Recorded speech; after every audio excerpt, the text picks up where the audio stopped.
저는 조금 이렇게 부조리한 일들에 앞장을 섰던 일들이 많다 보니까 저를 이제 좀 이렇게 과격하다라고 생각을 하시는 분들도 있지만, 법을 배우면서 여러 가지로 이렇게 마음의 어떤 밸런스를 찾아갈 수가 있었습니다. 흑백으로 이렇게 명확하게 갈라지지 않는 세상이라는 거를 이렇게 변호사 생활을 하면서 많이 배우고 있거든요.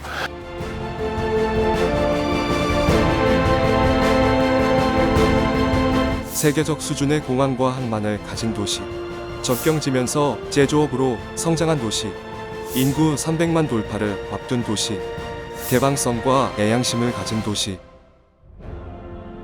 아인프롬, 인천. 저희 어머니는 소원이 자식이 법조인이 되는 거였습니다. 그런데 이제 사후시험을 공부를 하겠다라고 어머니께 말씀을 드리고, 그때부터 이제 준비를 시작을 했는데, 늦게 시작을 했다 보니까 아무래도 좀 그랬고, 또 워낙 여기저기 벌려놓은 일도 많고 관심도 많았다 보니까 정작 시험은 잘 되질 않았습니다. 시험이 잘 안 돼서 이제 군대를 갔는데, 공군 장교로 갔죠. 공보 업무 같은 걸 이렇게 수행을 하면서 언론계로 진출하는 것도 좋겠다라는 생각을 하고 있을 때 로스쿨 제도가 갑자기 들어온 겁니다. 로스쿨 입학 시험이 이제 법학 적성 시험이라는 리트 시험이 있는데, 이게 이제 책을 많이 본 친구들이 무조건 잘 풀 수밖에 없는 시험이었거든요. 그래서 군에 있을 때 아무 준비도 안 하고 봤는데 거의 정말 상위 한 2, 3% 정도가 되는 최상위 성적이 나와서, 이렇게 성적이 나오는 이상은 로스쿨을 가야겠다 생각을 해서 고려대 로스쿨로 이제 진학을 했고, 로스쿨을 가서도 뭐 이제 나이도 들었고 집안 사정도 그렇게 좋은 게 아니었으니까 집에 지원 없이 제가 다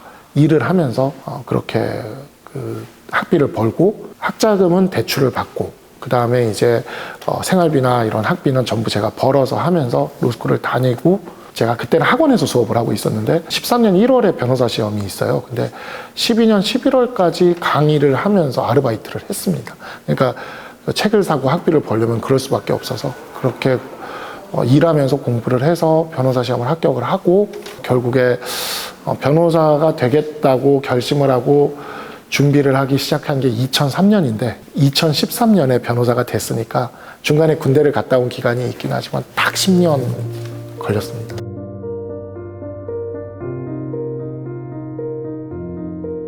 제가 이제 대학 때부터 학생운동을 했다 보니까 그리고 또 뭐 그렇게 풍족한 환경에서 성장하지도 못했고, 어렸을 때부터 이런 사회 부조리나 이런 데 관심이 많았다 보니까 소위 말하는 우리 사회의 진보적인 어떤 태제나 그런 주제들에 많이 이렇게 천착하고 탐닉해 있었던 상황이었습니다. 이제 변호사가 되어가는 과정에서, 이제 법을 공부하는 과정에서 이렇게 양면적인 면들이 조금씩 이렇게 보이기 시작을 하는 겁니다. 이렇게 법이라는 학문 자체가 또 그런 특성이 있고, 그래서 내가 너무 한쪽으로만 그렇게 해왔던 게 아닌가라는 생각을 좀 들었던 면이 있었습니다. 그래서 사실은 제가 처음 변호사가 됐을 때 처음 제의를 받은 게 이제 민주당 국회의원의 비서관, 5급 비서관 자리였는데, 이미 그 전에 2012년에 로스쿨 3학년 때부터 참여연대 시민경제위원회에 옵저버 형식으로 참여를 했습니다. 이제 변호사가 된 다음에는 당연히 이제 그다음부터 이제 실행위원으로 이렇게 활동을 했던 건데, 그렇게 활동을 하는 과정에서 이제 민주당 국회의원의 어찌 보면 비서관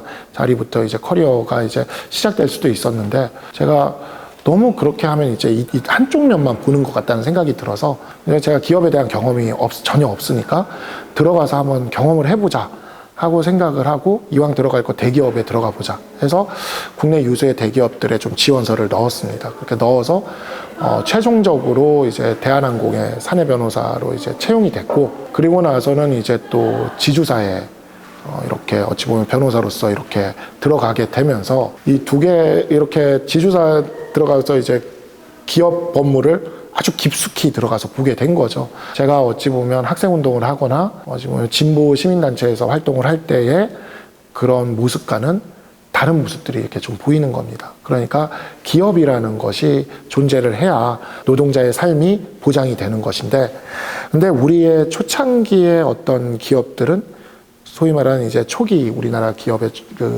태동 단계의 그런 기업들은 사회에 대한 좀 이런 연대의식 같은 것들이 좀 있었더라고요. 그리고 한진그룹은 밖에서 알려진 것과 다르게 그와 같은 연대의식이 좀 남아있는 그런 기업이었습니다. 한진그룹의 온갖 뭐 갑질이나 이런 사태가 터졌을 때 왜 한진그룹 임직원들은 그냥 다니냐 뭐 이런 이야기들이 있었지만 한진그룹은 97년 IMF 때도 단 한 명도 인위적인 구조조정을 하지 않은 회사입니다. 그리고 이번에 코로나 사태가 터졌을 때도 사실 항공사가 가장 타격을 많이 입었는데도 돌아가면서 순환휴직을 시키면 시켰지 단 한 명도 구조조정을 해서 해고를 시키지 않았습니다.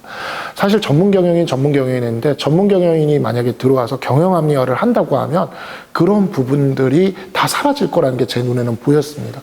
그래서 이런 것들을 진보적인 어떤 시민단체나 이런 데서 전문 경영인을 주장하고 경영합리화를 주장하는 게 과연 노동자나 서민들과 약자를 위해서 도움이 되는 걸까? 이런 부분들에 대한 좀 다른 시각이 이제 눈이 뜨여지게 되더라고요. 그런 상황에서 또 제가 이제 참여연대를 나오게 된 사건이 터지는데 그 조국 교수 사태가 이제 터지면서 참여연대에서 조국 교수 사태에 대해서 발언을 해야 될지 말아야 될지에 대해 의견이 엇갈렸습니다. 근데 저는 이제 그 발언을 해야 된다라는 쪽의 입장에 있는 뭐 김경률 회계사님이나 아니면 이제 홍대의 전성인 교수님이시나 이런 분들의 입장에 저는 동조를 했는데 결국에는 이분들이 참여연대를 나오시게 되더라고요. 그러면서 이제 우리나라의 이 시민사회단체라는 곳들이나 아니면 진보적인 정치적인 세력이라던가 이런 곳들이 맨날 이제 노동, 인권, 정의를 이야기를 하고는 있지만 어느 순간부터 정파적 이해관계에 좀 더 이렇게 빠져들어서 그렇게 사안들을 풀어가는 게 아닐까 이런 것들에 대한 것들이 이제 보이기 시작을 한 거죠.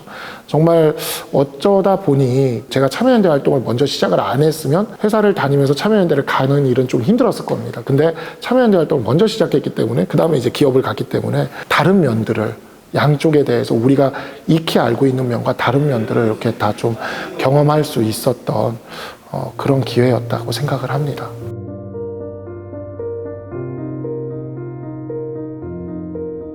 고려대 로스쿨 안에 공익법률 그 센터가 있습니다. 리걸 클리닉이라 그래서 고려대 공익법률 상담소라고 해서 그 CLEC라는 단체가 있는데 거기에 사회적 기업팀을 제가 창시를 했습니다. 제가 초대 팀장이었고 제가 만들었는데 그래가지고 이제 법제처 연구 용역도 받아서 저희가 하고 그런 식으로 이제 사회적 기업에 대한 최초의 논문도 발표를 하고 그랬었는데 그렇게 하다가 이제 관심이 어디로 가게 됐냐면 그럼 내가 한번 사회적 기업을 해보자 이렇게 된 겁니다. 그런데 마침 성북구청에서 사회적 기업 인큐베이팅 센터를 그 종암동사무소에서 열게 됐는데 그게 고려대랑 바로 붙어 있거든요. 그래서 종암동사무소에 그 인큐베이팅 센터가 하면서 거기 입주 기업을 모집을 한 겁니다.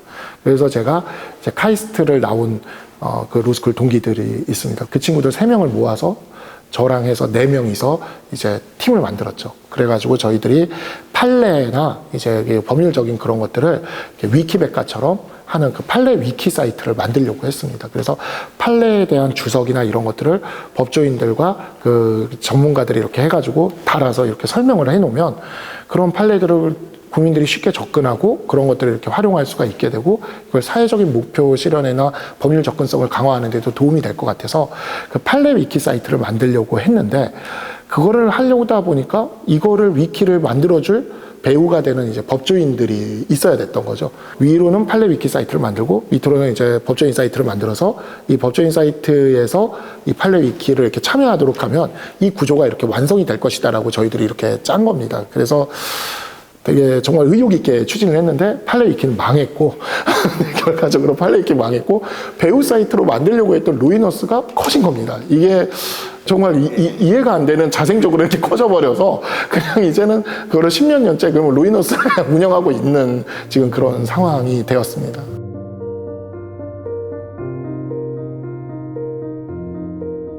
(2019년이) 저한테는 굉장히 정말 터닝포인트가 되는 해였는데 2019년에 한진그룹을 퇴사라고 개업을 했고 2019년에 참여연대를 그만두게 됐고 2019년에 변협 감사선거에 당선이 돼서 들어갔습니다. 근데 당시 변협이 약간 그 민주당 정부와 좀 이렇게 친밀한 면이 있었습니다. 그때 이제 당시 변협이 공수처를 만드는 데 있어서 굉장히 적극적인 역할을 합니다. 당시 공수처장을 임명하는 것과 관련돼서 지금도 그런데 공수처장 추천위원회가 여야가 반반씩 들어가고 캐스팅 보트를 변협회장이 집니다. 당시 변협회장이 민주당과 굉장히 많이 이렇게 밀착돼 있는 그런 분위기였거든요. 그래서 공수처 설치도 당시에 변협이 협조를 하지 않았으면 힘들었을 겁니다.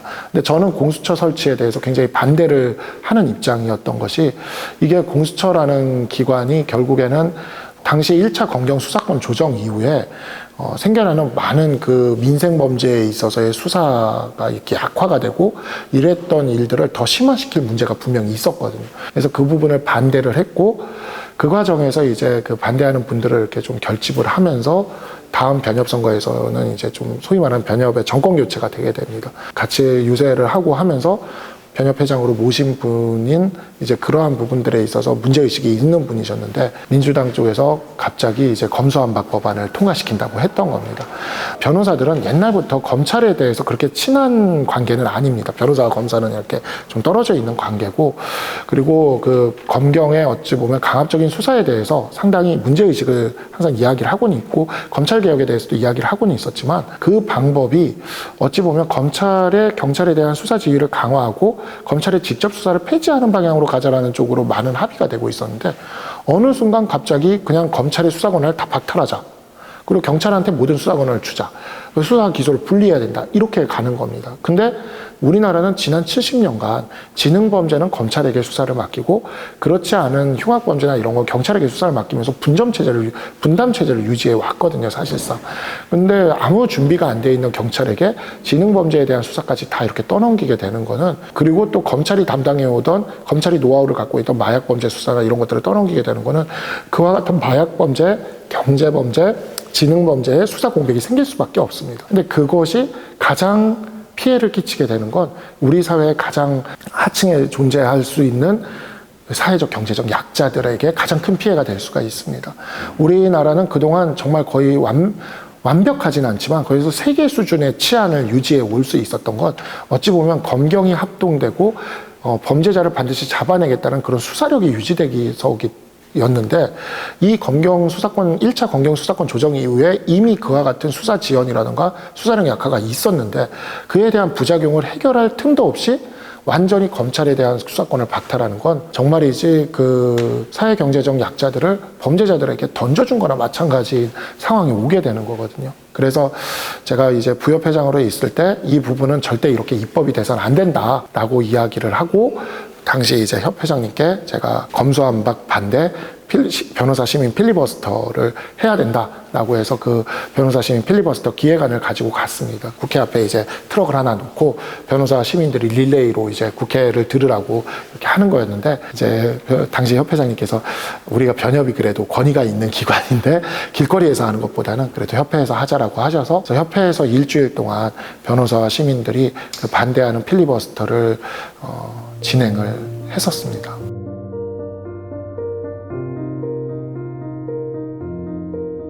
활동을 해온 거를 이렇게 보면은 저는 조금 이렇게 그 부조리한 일들에 앞장을 섰던 일들이 많다 보니까 지금도 제 이름을 검색해 보면 이렇게 집회 사진부터 나와요. 그러다 보니까 저를 이제 좀 이렇게 과격하다라고 생각을 하시는 분들도 있지만 저는 되게 법을 배우면서 그냥 법을 안 배웠으면 계속 그렇게 과격하게 갔을 수도 있을 것 같습니다. 근데 법을 배우면서 여러 가지로 마음의 어떤 그 밸런스를 찾아갈 수가 있었습니다. 그리고 그런 과정에서 양쪽의 입장을 듣게 되고 그리고 완벽하게 선하고 악한 것이 없고 흑백으로 이렇게 명확하게 갈라지지 않는 세상이라는 거를 이렇게 변호사 생활을 하면서 많이 배우고 있거든요. 좀 우리 사회에 좀 그게 첨예한 문제가 되는 사안들에 대해서 이게 법적으로 따지면 어떠한 내용이 그 안에 깔려 있고 어떠한 논리들이 부딪히고 있고 그리고 양쪽의 입장은 어떠한지에 대해서 그러한 부분들을 이렇게 좀 알려주고 그런 부분들이 이렇게 좀